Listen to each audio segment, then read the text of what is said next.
月嚟大家嚟咧就諗住傾下禮金同埋嫁妝嘅。我呢邊要求咧禮金就要18.8萬嘅。18.8萬太多啦，我哋最多出到8.8萬。咁我哋咧嘅要求咧就係嫁妝要呢個實際價值，同埋咧就唔可以借得好講字㗎啦。大家穩靜，我哋唔係敵人，目標一致嘅，就係為兩個細路謀幸福。唔好對立，要合作。我哋要禮金咧，其實係為咗兩個要求、兩個需求嘅。咁咧一個咧就係希望個女嫁過去啦，有錢傍下身嘅，同埋咧個生活都會有翻啲保障啦。咁第二咧，其實禮金咧都代表你啲男家對我哋女家嘅重視嘅。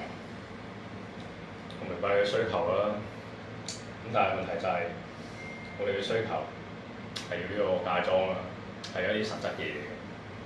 咁婚後之後咧要供樓嘅，咁係有壓力嘅。咁我哋需要嘅就係呢個即係現金嘅資助啦，係啊。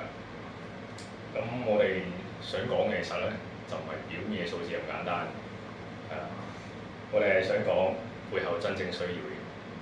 但係我想講咧，呢18.8萬咧，其實我都冇袋嘅嘅喎。嗱，6萬蚊咧，我就係攞嚟做聘金啦，跟住有6萬蚊咧就係攞嚟做酒席嘅。咁另外6萬蚊咧，就會買啲植裝費嗰啲啊、龍鳳鈪呢啲嘢俾佢嘅。咁剩低咧，我哋會全數俾翻你哋嘅，跟住我會加多5萬蚊俾你喎，所以 total 我哋會俾15萬蚊嘅嫁妝俾翻你哋喎。係啊，老闆，我都唔想一世打工啊！我想開公司實現夢想。佢成日話想我有出息，你哋係咪唔信我做得到啊？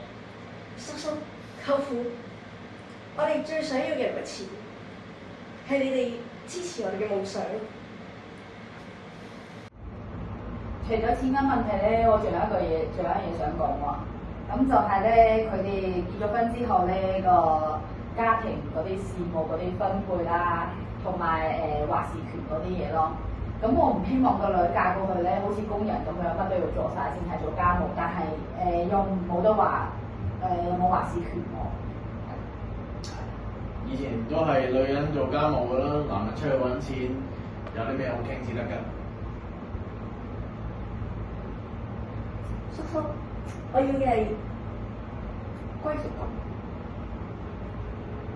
我要一個大家互相尊重嘅屋企，而唔係過到嚟要做工人。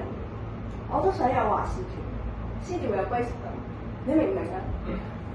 我同意，我哋兩個一齊揾錢，家務應該一齊分擔。我煮飯，佢洗碗，或者調轉咁先公平啊嘛。我諗大家都係想佢哋幸幸福福，都係我哋着想嘅，係啦。咁咧，我喺網上咧睇到個研究就話，其實咧家務分工公平係好重要嘅，係佢嘅關係就可以直接影響一對夫妻，可以長久咁樣喺埋一齊。咁其實呢個我諗都係對於大家嚟講都係一件好事啦，係。不如就用我哋以前睇到個議題切割法，就將家務分配同埋決策權拆開傾。家務可以分做煮飯、清潔、洗衫、湊仔啦。咁決策權方面就大家就分財政、買樓、子女教育、旅行安排，逐樣去傾，咁就容易啲達成共識，好唔好啊？我 OK。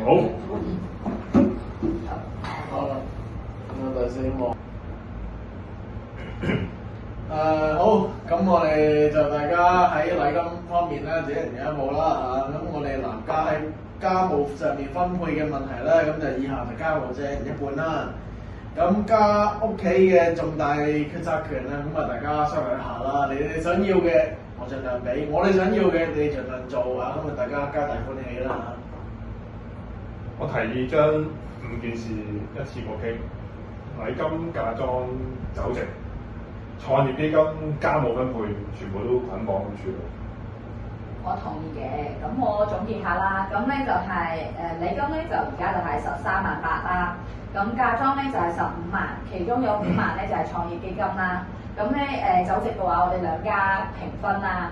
咁家務嘅話就佢哋兩個一人一半啦。咁決策權咧都係共同商議啦，可以兩個人傾下先嘅。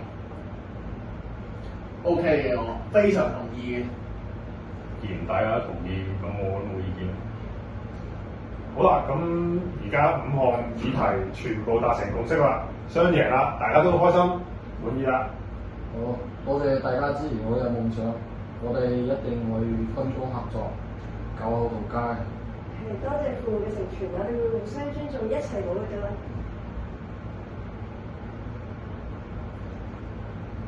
問題圓滿解決啦，今晚食飯慶祝。係好啊！好啊！先邊個計先啊？咩我都冇咁樣咯。我繼續先啦，係。先講名，跟住再講我繼續做咩角色咯。大家好，我係呢個阿陳富啊，我係梁學希，我飾演呢個陳富嘅。好，大家好，我係苗雪陽啦，我係飾演呢個林武嘅。大家好，我係羅家俊，我係飾演陳家叔。有一剪嘅，有一剪嘅。唔好剪啦，真係講啦，真係講。算啦，當幕後花絮啦，你笑咗先啦，不過而家 rehearsal 咗先啦。好啊。起碼可以，希望大家知道自己係乜春先。等笑緊完先再講。大家好，我叫黃卓琪咧，咁我就飾演呢個林小晴啦。咁大家好啦，咁我叫任樂軒，咁我喺今次個劇本入邊咧，我係飾演呢個陳九虎。大家好，我係張健，我今日我飾演嘅係陳志遠。任樂軒咧，仲有另一個角色咧，飾演家丁嘅。唔係家犬咩？任樂軒嘅陳家寵物嘅。一人分飾多角，片酬咧就多萬俾佢嘅。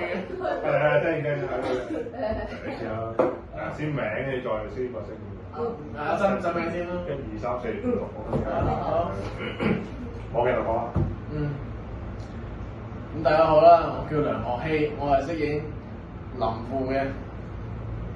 你錯啦。你錯啦。陳富啊，我係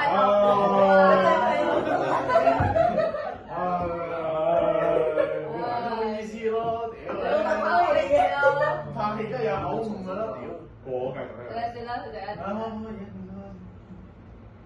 大家好，我係梁學希，我係飾演陳富嘅。